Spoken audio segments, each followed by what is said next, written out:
Welcome to the podcast that's designed to fuel your success in selling technology solutions. I'm your host, Josh Lopresto, SVP of Sales Engineering at Telarus, and this is Next Level Biz Tech. Hey everybody, welcome back here. We're kicking off a special series of episodes. This one is titled Business Blueprints, Lessons from Leaders. So who better to have on than our Chief Revenue Officer, Mr. Dan Foster. Foster, welcome, sir. Hey, Mr. Lopresto. Thank you for having me. Good to see you. Good to see you too. I want to kick this thing off. I want to go into some backstories. You know, I love windy paths. My favorite part of this is hearing everybody's journey. Yes, we know you as Chief Revenue Officer now, and maybe we can get a little later to what that means, but walk us through just your path. How did you get here? How did I get here? Well, you can see I'm in my office, so it was pretty easy this morning. In fact, as a worldwide traveler, I guess I could give you a very circuitous route, but I'll start out with I'm in Japan. I graduated from college, and I've maxed out my credit cards. In fact, I'm hanging out with my girlfriend, now my wife. She was doing a semester abroad. And, I get in a job in investment banking, and you're supposed to wait for the entire summer. And you're supposed to maybe backpack around Europe. Well, I got to go get a job because credit cards are maxed. Mommy and daddy aren't paying any bills for me. So I actually go out and get a summer job. Well, that summer job lasted 10 years and had a real fun time learning along the way. I was employee number 3 at a consulting firm. And one of the guys who started it eventually became dean of the Harvard Business School. So we're growing internationally, competing with the likes of McKinsey and Bain. In fact, rating them for new hires. We knew we ranked when we got a cease and desist letter. So fast forward 10 years, and I'm sitting in India. We're working on a joint venture, and I realized, Josh, at that point, it's going to be hard to have a family if I'm living on flying so much that maybe I go by and go through the cul-de-sac. You can do the math there. But effectively what happened was I jumped off in Denver. I'm in Denver and we get a startup, some venture capitalists put me into, and we go public. It's in this whole internet economy. And they end up funding me to go run a little business in, of all places, St. Louis. So we're 7 months in St. Louis. We end up merging with a company that I think a lot of the channel people out there know called Megapath. At that point in time, we were $2.5 million in revenue. So we took Megapath, grew them from $2.5 million through organic growth, M&A, up to about $500 million. Mm. And I came in and out of that. But a funny little story is, just to jump ahead, I'm then at another startup just a few years back, as you recall, and we sold it to Ericsson. And who of all people do I get to actually help me sell this idea of the channel into Ericsson? Because they just don't have the channel. They don't know of the channel. There's a whole backstory there. But I get Adam Edwards to come on and help me validate the channel. Mm-hmm. And, we're going all the way to the group of, it's called the technology group within Ericsson. Eventually, we got to go to Boria, and we convince him to go into the channel. Adam and I were actually quoted in a Wall Street Journal article about a week before I came here to work for Adam. So it was a little awkward. Wall Street Journal featuring Adam and I, and the next thing you know, I'm over at our partner there. So that's how I got here. I love it. Just say I was quoted in Wall Street Journal once. Nobody needs to know where, how, why. It's all good. Exactly. Mic drop. Yeah. So over the path, right? Over the path, this journey, there's had to have been some pivotal moments. So help us understand what are just a couple of these pivotal moments for you over the years. Pivotal moments in a career, a lot of them.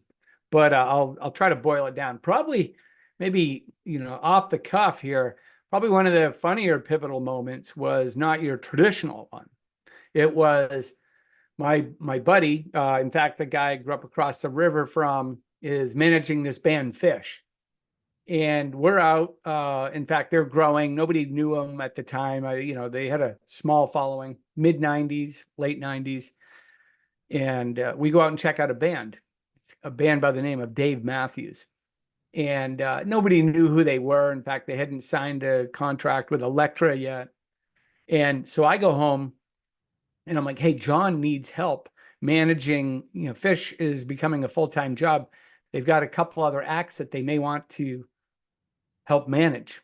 And my wife's like, are you kidding me? You think you're going to become a rock manager when, we've got kids and all the rest going through? I was like, okay. So that's pivotal number one. Pivotal moment number one.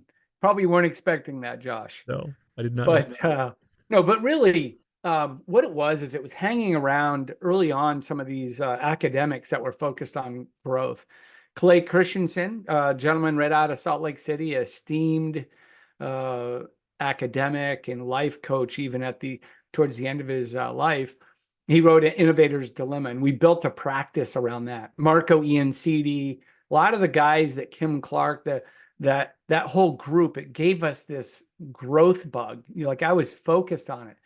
And, we did a lot of operations, but it was really those really interesting seminars that we'd go to monthly that talked about these high performing businesses and the productivity that they were getting out of these businesses. It's interesting. I didn't set out to be a salesperson, but one of the guys I got to see talk in a wine cave, actually right up north of here in Napa Valley, Daniel Pink. He's very well-known author at this point. He wrote Drive, but he also wrote a book, To Sell Is Human. And it was interesting because here I was hanging out with these academics, but really, in fact, Pink talks about this in his book. There was none of these elite business schools were studying sales as a function. You've got finance, I got to take accounting with this guy, Bob Kaplan, who's like the king of activity-based costing, but nobody was focused on sales as a enabler in the business schools. And it was really folks like our tech advisors and folks out in the really street smarts doing it. So it was pretty exciting to be part of it. So I want to talk about, I think the one thing I've always admired about you is just when I think I'm looking out far enough, you're going, no. Let's look a little bit further, right? So you've always had this great visionary mindset. Walk me through, what is your long-term vision for driving revenue growth in our industry? Well, what's interesting, Josh, is this is a 5.4 trillion, depends on who you want to talk to, but the ICT market is just massive. It's massive.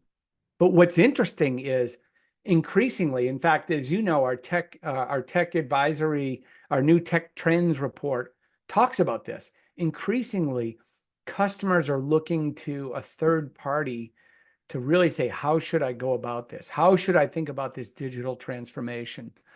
So when I think about how we need to drive the business, it's really, how do we make our tech advisors look smarter in front of their customers through enablement methods, a lot of the stuff that you do, Josh, and your teams and the whole business.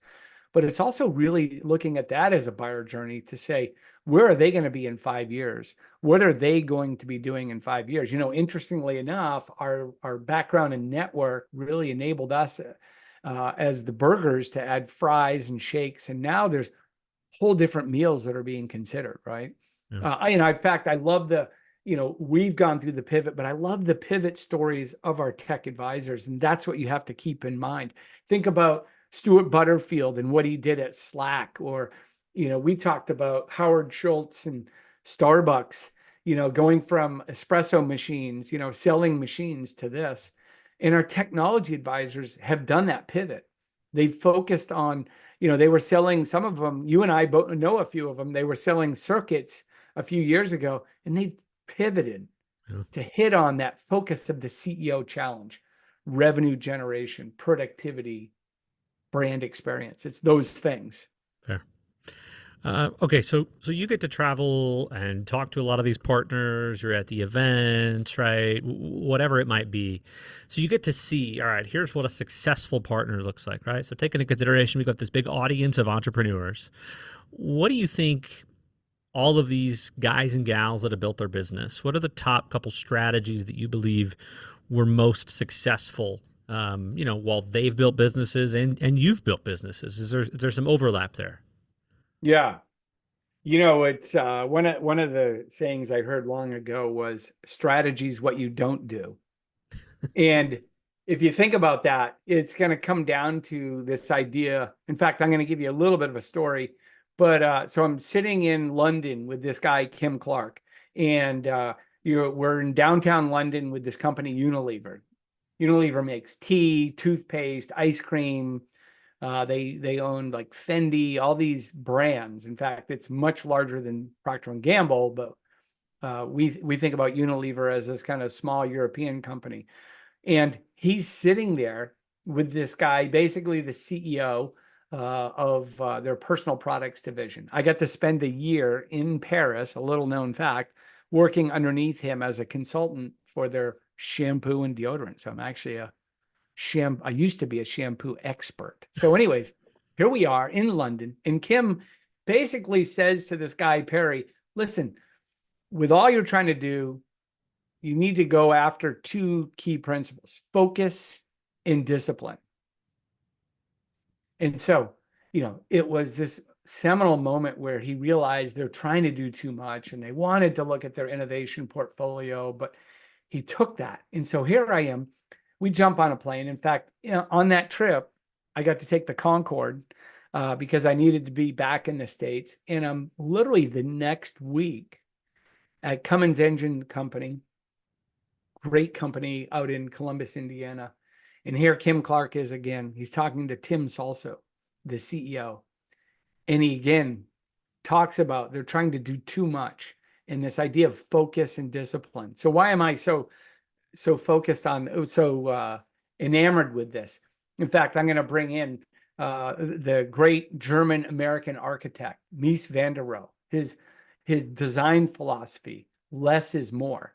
And so Kim would recite that less is more. In fact, it goes back to this idea. I mean, Tim Ferriss in his 4-hour work week is simplifying the focus. And that's what I see with our technology advisors who are incredibly successful. They've designed a approach in their business that is sometimes bootstrapping. They're total risk takers. Sometimes they're cowboys and cowgirls.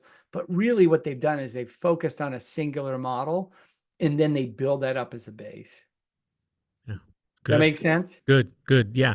We had a CEO on here of one of our major suppliers, and I said, you've been instrumental in the contact center industry.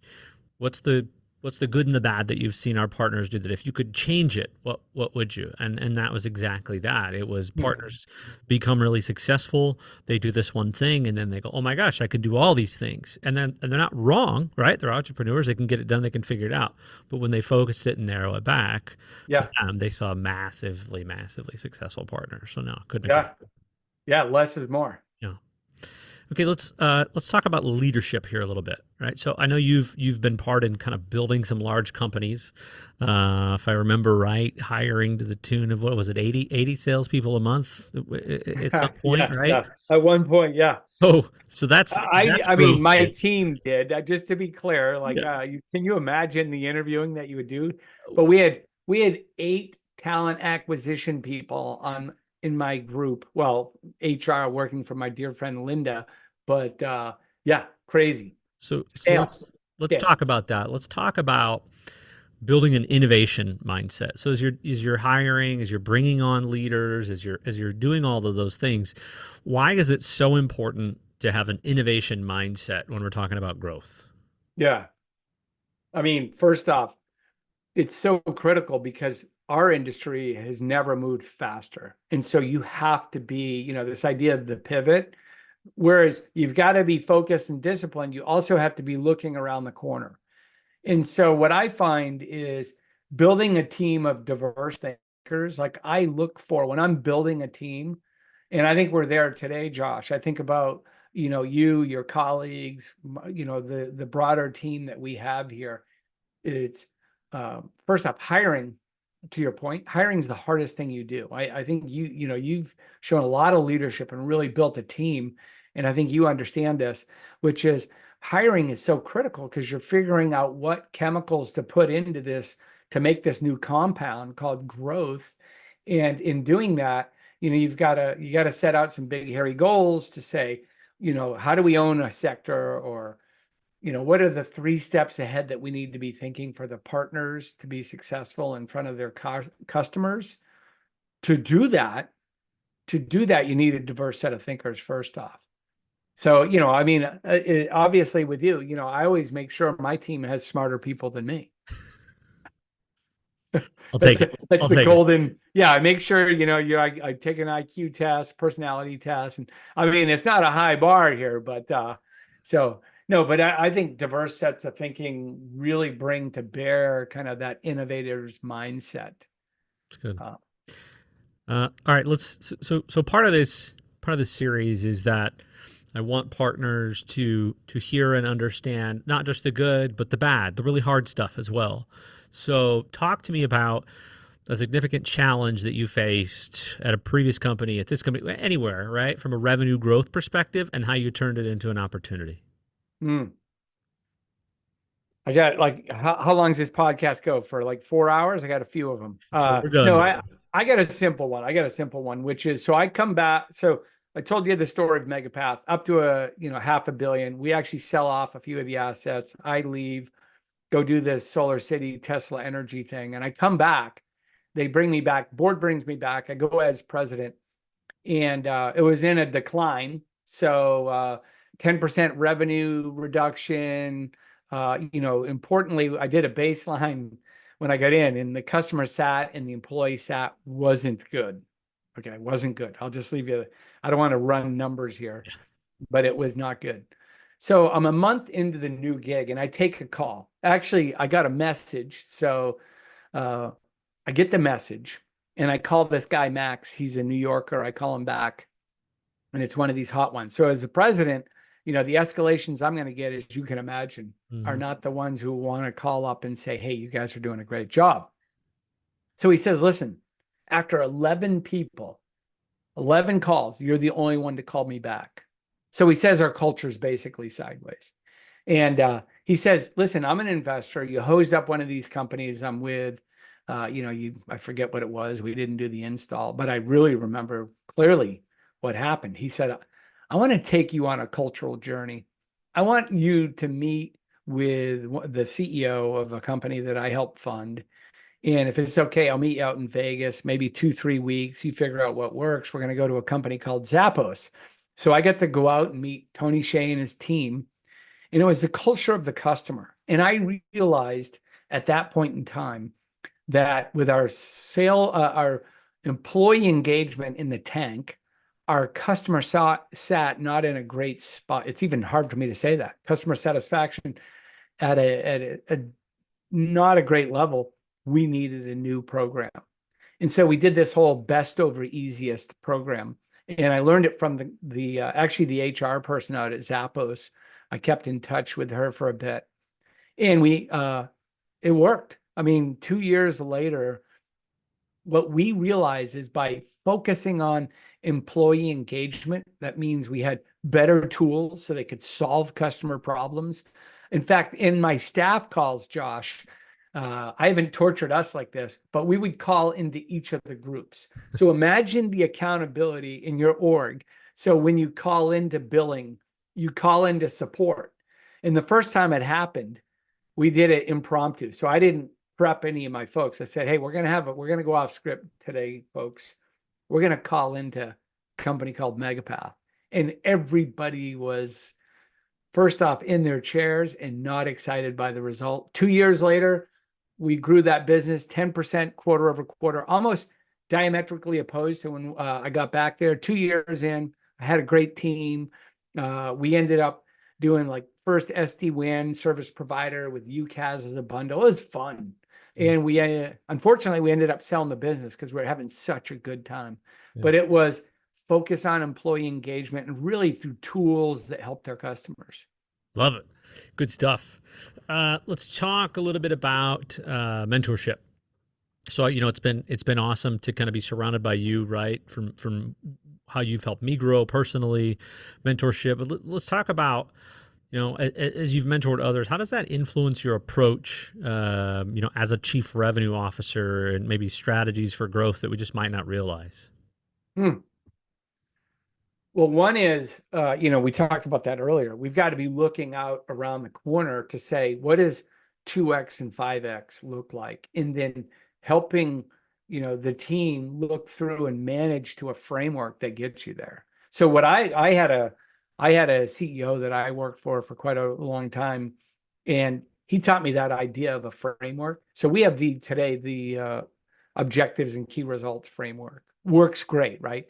Gives you that ability to see out over a year. You then put it out 2, 3 years.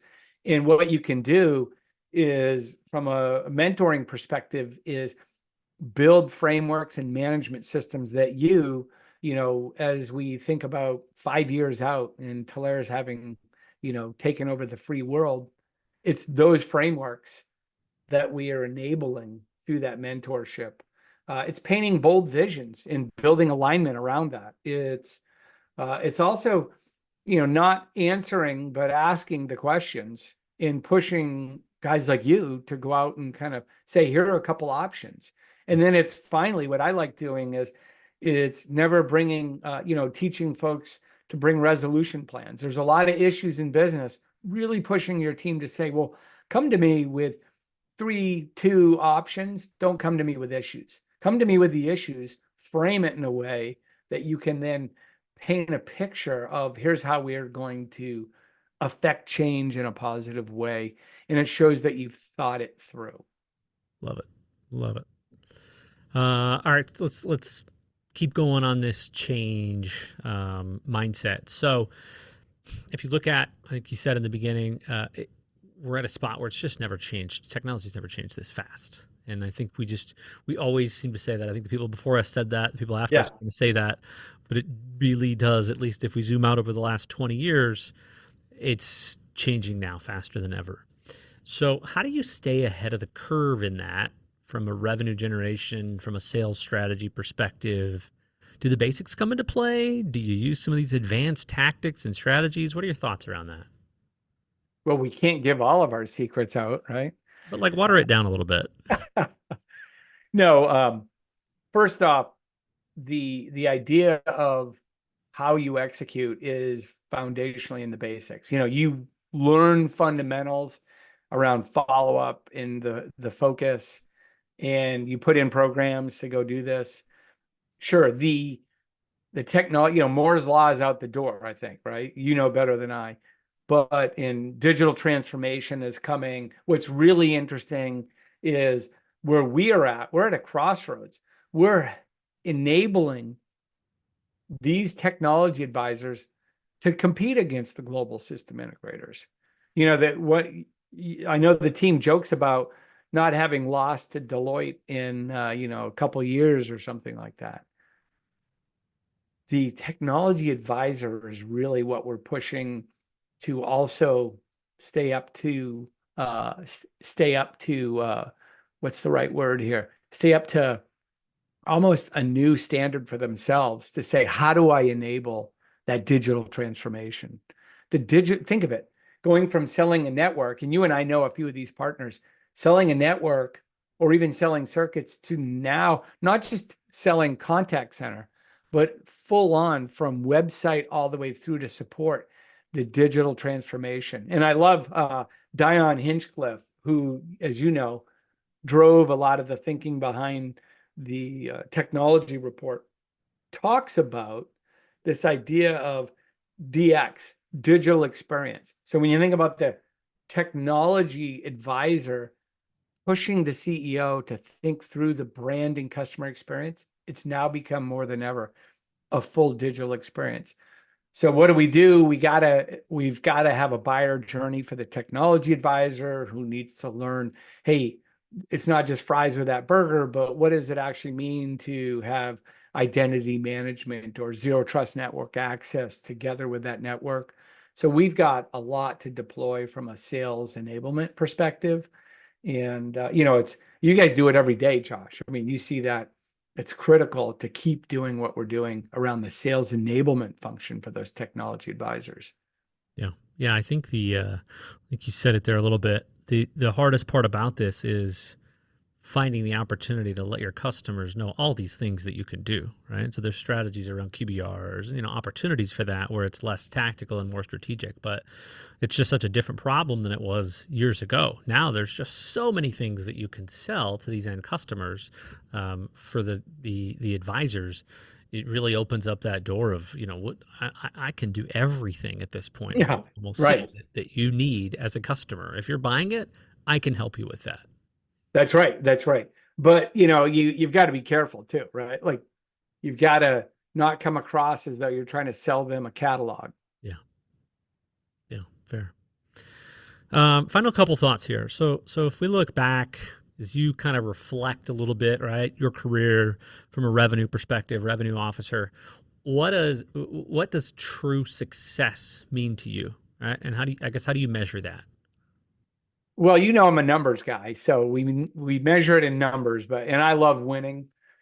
Um, but actually, it was interesting. I'm gonna rely on Clay Christensen again, who actually in the later part of his life wrote a book, How Will You Measure Your Life? And sure, I measure it as success. I measure it as really my ego is in seeing people be successful. Like it was so fun. I've got a guy who worked in LA in a past life we talked about. He had 7 people, and I knew the guy scaled. And 3 years later, I check in with him, and he's got 800 people working for him. So I love seeing those success stories. In fact, for me, success was a little different. I had a son diagnosed with autism, and right around that same time, I had a new son born. I just lost my dad, and I'm in one of these amazing jobs. In fact, just scaling up. But I realized I needed to be around more. So that was an 80-hour a week across the peninsula. And I took a step back, and I went back to a business that offered me a job so I could be local. And I mean, the idea of time as a currency, I wouldn't have been able to coach my kids in soccer. And so I had a heck of a time building a framework for go to market for that business, but it was hard to step away. But balance is key. That's what I've learned is the measure of success is back to that idea of how do you measure your life. In the near term, I obviously measure, as you know, I measure every month, every Yep. every week. We know Those that, meetings, do you? right?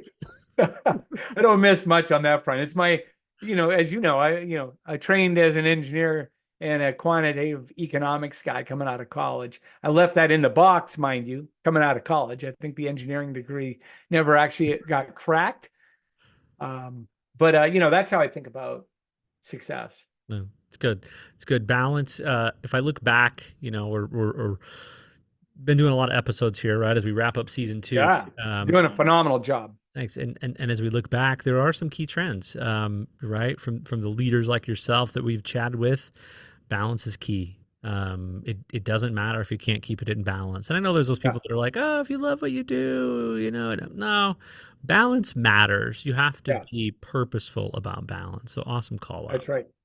Personal leverage. I Yeah. use that. I use that. I learned that more. I learned that later in life. Yeah. Personal leverage, which is achieves balance. Yeah. Final thoughts here. We're gonna look out to the future a little bit, and I know again we've said it. We're probably a broken record about it. Just changes so fast. But any emerging trends, anything that you think that if for the partners that are listening out there that you really want them to pay attention to?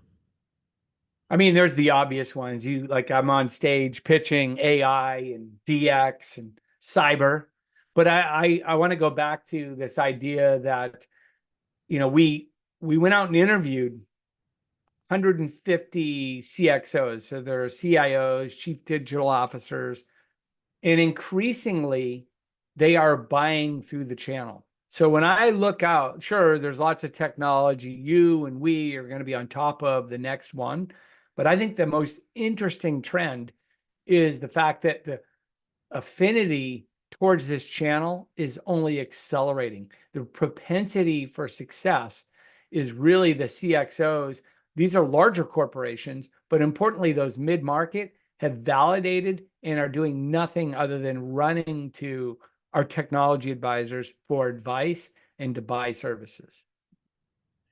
Yeah, it's a great point, and it's such a, like you mentioned earlier with the Ericsson story. But if we just flash back and flash back and flash back further, how many conversations have we had to be in where we've had to convince people why the channel is important as a vendor, why you would want, and now just that rate of adoption of selling here versus trying to sell it direct as a vendor. I mean, I love, obviously, selfishly, we love that trend, but it proves the value in a customer's eyes, and there's so much more room, That's right. much runway. I love it.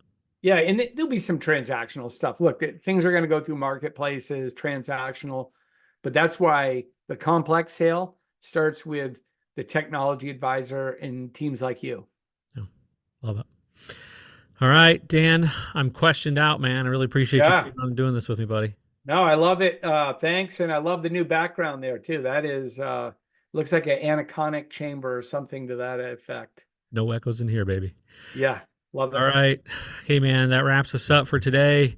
Thanks, everybody. I'm your host, Josh Lopresto, SVP of Sales Engineering at Telarus. Dan Foster, Chief Revenue Officer. This kicks us off with business lessons. Until next time. Next Level BizTech has been a production of Telarus Studio 19.